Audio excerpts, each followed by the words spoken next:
के रचैया हमर राम रघुराई बन गेल मिथिला के आए जमाई।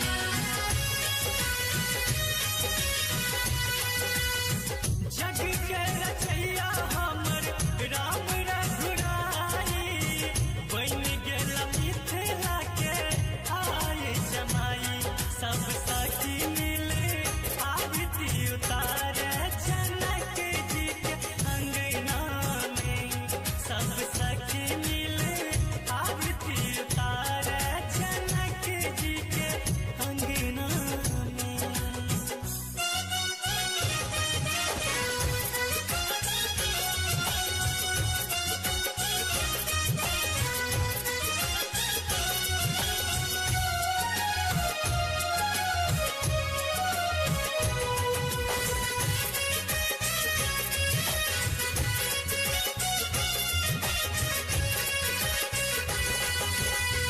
धन धन भेलैया मिथिला नगरिया मिथिला के धिया बनली अवध के बहुरिया।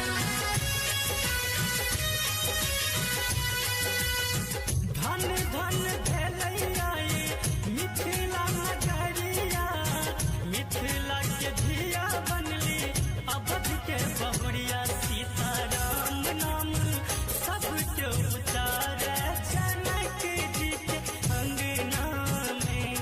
सब सखी मिले मंगल गावे जनक जी के अंगना में।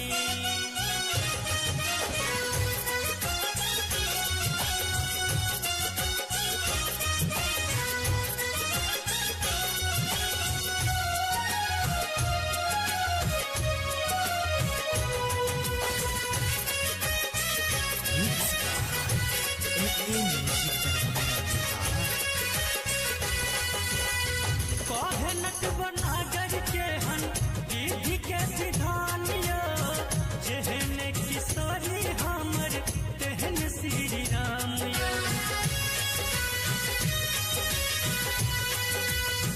कहे नटवनागर के हन विधि के विधान यो जेहन किशोरी हमर तेहन श्री राम।